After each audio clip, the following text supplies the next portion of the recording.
तो कैसी होगी नरेंद्र मोदी की तीसरी कैबिनेट? कौन कौन से नेता इस बार कैबिनेट मिनिस्टर बनेंगे और कौन से ऐसे नेता होंगे जो भारतीय जनता पार्टी के नहीं होंगे, यानी उसके घटक दल के होंगे लेकिन वो कैबिनेट में शामिल होंगे, ये मैं आपको बता रहा हूं। आज सबसे बड़ी तीन बड़ी खबरें आ रही हैं। ये तीन खबरें जो हैं वो आपको चौंका भी सकती हैं, क्योंकि खबर ऐसी है कि सबसे पहली खबर जो है, हालांकि सूत्रों के हवाले से खबर है, ये बता रहे हैं कि 18 मंत्री जो हैं इस बार एनडीए के घटक दल बीजेपी को छोड़कर गैर बीजेपी हो सकते हैं, यानी बीजेपी नेता नहीं होंगे। एनडीए के जो घटक दल हैं, जिस प्रकार से टीडीपी है, जेडीयू है या लोजपा है, इनके हो सकते हैं 18 मंत्री। आपको याद होगा कि इससे पहले जो लगातार 2 कैबिनेट बनी थी, जिसमें प्रधानमंत्री नरेंद्र मोदी की 2 कैबिनेट में आप देखेंगे तो लगभग 80 से 90% जो नेता हैं वो भारतीय जनता पार्टी के होते थे, जो मिनिस्टर बनते थे कैबिनेट में, चाहे वो राज्य मंत्री हो या कैबिनेट मंत्री हो या वो राज्य मंत्री स्वतंत्र प्रभार हो। लेकिन इस बार क्या है कि 18 मंत्री जो हैं वो घटक दलों के हो सकते हैं, सहयोगी दलों के हो सकते हैं, एनडीए के सहयोगी दलों के।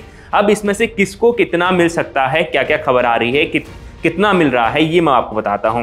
तो आपको बता दूं कि इस बार जो है टीडीपी यानी चंद्रबाबू नायडू की पार्टी जो टीडीपी है उसे 4 मंत्री पद मिल रहे हैं, यानी इस प्रकार की खबरें आ रही हैं। और 3 जेडीयू को, 3 कैबिनेट जो हैं वो जेडीयू को मिल रहे हैं, इस प्रकार की खबर आ रही है कि 4 टीडीपी को और 3 जेडीयू को ये मंत्री पद मिल सकता है। इसके अलावा शिंदे, एकनाथ शिंदे, आपको याद होगा कि महाराष्ट्र की राजनीति में बड़ा उलटफेर जब हुआ था, शिवसेना यानी उद्धव ठाकरे की जो शिवसेना थी, उद्धव ठाकरे की शिवसेना अलग हो चुकी है, एकनाथ शिंदे की शिवसेना अलग है। तो एकनाथ शिंदे की जो शिवसेना है वो भारतीय जनता पार्टी के साथ है, यानी एनडीए गठबंधन में है। और इस बार उन्हें भी एक कैबिनेट मंत्री और एक राज्य मंत्री, 2 मंत्रालय मतलब 2 उन्हें भी मिल सकते हैं। यहाँ पर एक कैबिनेट मंत्री मिलेगा, एक राज्य मंत्री मिलेगा। तो ये एकनाथ शिंदे ने महाराष्ट्र से खबर आ रही है। हालांकि हो सकता है कि महाराष्ट्र में जो एनडीए के एक और सहयोगी दल हैं, जो एनसीपी जो अजीत पवार वाली एनसीपी है, उन्हें भी मंत्री पद मिल सकता है।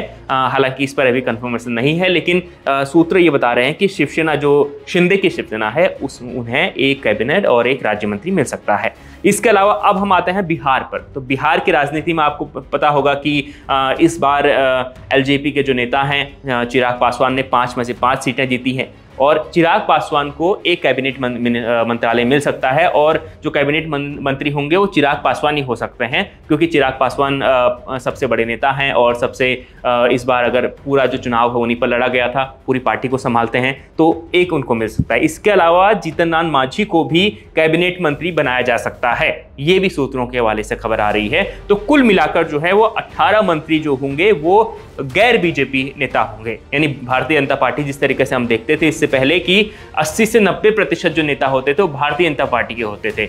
लेकिन इस बार क्या है कि भारतीय जनता पार्टी के अधिकांश जो मंत्री थे, राज्य मंत्री थे, वो चुनाव भी हार गए हैं। आप जानते हैं यूपी में कई बड़े नेता हारे हैं, स्मृति ईरानी तक चुनाव हार गई हैं। अब ऐसे में बड़ा सवाल ये भी है कि 18 मंत्री तो ये गैर बीजेपी नेता होंगे, लेकिन जो चुनाव हारे हैं क्या उन्हें दोबारा से मंत्री पद मिलेगा, क्या उन्हें मंत्रालय में शामिल करेंगे नरेंद्र मोदी? ये बड़ा सवाल इस पर बना हुआ है। इस पर आपकी क्या राय है, आप जरूर बताएं। साथ में देखते रहें इंडिया.com।